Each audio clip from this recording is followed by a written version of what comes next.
আচ্ছা, আপনারা তো দেখলেন যে প্রধানমন্ত্রী নরেন্দ্র মোদী আসবেন আগামীকাল অর্থাৎ রবিবার কোচবিহারে, এবং তার জন্য প্রস্তুতি তুঙ্গে। ওই এলাকাকে নো ফ্লাইং জোন করা হয়েছে। খুব স্বাভাবিকভাবেই দেশের প্রধানমন্ত্রী সেখানে আসছেন বলে, আর তাতেই গোসা হয়েছে রাজ্যের মুখ্যমন্ত্রী মমতা বন্দ্যোপাধ্যায়ের, ভীষণ গোসা হয়েছে। এবং মালদায় তার কপ্টার ওড়ার আগে ড্রোন ওড়া নিয়ে কতই না চোটপাট, সাথে সাথে 3 জনকে পাকড়াও করে পুলিশ।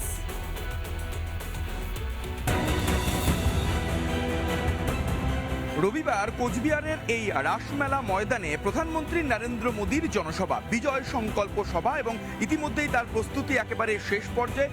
আঁটো নিরাপত্তায় মুড়ে ফেলা হয়েছে গোটা রাসমেলা ময়দান চত্বর জুড়ে। একবারে চারিদিকে পুলিশের ছয়লা রয়েছে, কেন্দ্রীয় বাহিনীর জওয়ানরা, এমনকি গোটা এলাকা চত্বর জুড়ে মোটামুটি নো ফ্লাইং জোন থাকে।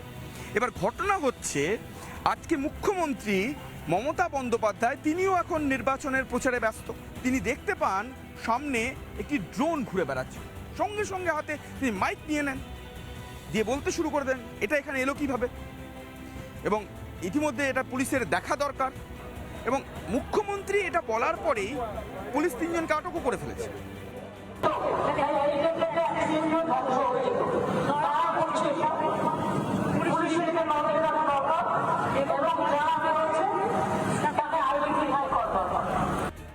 ড্রোন নিয়ে এত অতি উৎসাহে তিনি বললেন, এবং তার বলার পর 3 জনকে আটকও করে ফেলা হলো। এই যে ড্রোন হঠাৎ করে সামনে এলো, সেটা তো তার জন্যই। মানুষকে লাইন দেওয়ার সরকার, নাম কাটার সরকার, বদলা হবে ভোটের মাধ্যমে। যারা ড্রোন উড়াচ্ছিল তাদের উড়ানো উচিত হয়নি, তাদের প্রোটোকল জানা নেই বা উদ্দেশ্য কি ছিল তা জানি না আমরা। পুলিশ তাদেরকে ধরেছে, পুলিশই তদন্ত করবে কি হয়েছে, আমাদের জানা নেই কে ধরা পড়েছে, কাকে ধরেছে। ড্রোন ওইভাবে হেলিপ্যাডের গ্রাউন্ডে উড়ানো যায় না। তিনি যাচ্ছেন, তার প্রতিটা হাঁটা চলা, তিনি কি বলছেন সেই ছবি তোলার জন্যই তো এই ধরনের ড্রোন ব্যবহার করা হয়ে থাকে। যেহেতু দেখুন না, ওখানে তো অন্য কারো ড্রোন যাবে না, হয় পুলিশের ড্রোন যাবে অথবা তৃণমূল কংগ্রেসের তরফ থেকে যাদেরকে লাগানো হয়েছে সেই ড্রোন যাবে।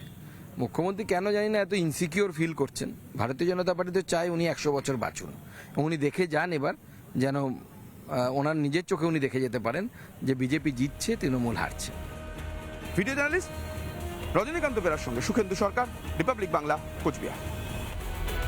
নানা ধরনের কন্টেন্ট দেখার জন্য লাইক করুন, শেয়ার করুন আমাদের ফেসবুক পেজ, সাবস্ক্রাইব করুন আমাদের ইউটিউব চ্যানেল। পাশাপাশি অন্যান্য ব্রেকিং নিউজের জন্য অবশ্যই চোখ রাখুন রিপাবলিক বাংলায়।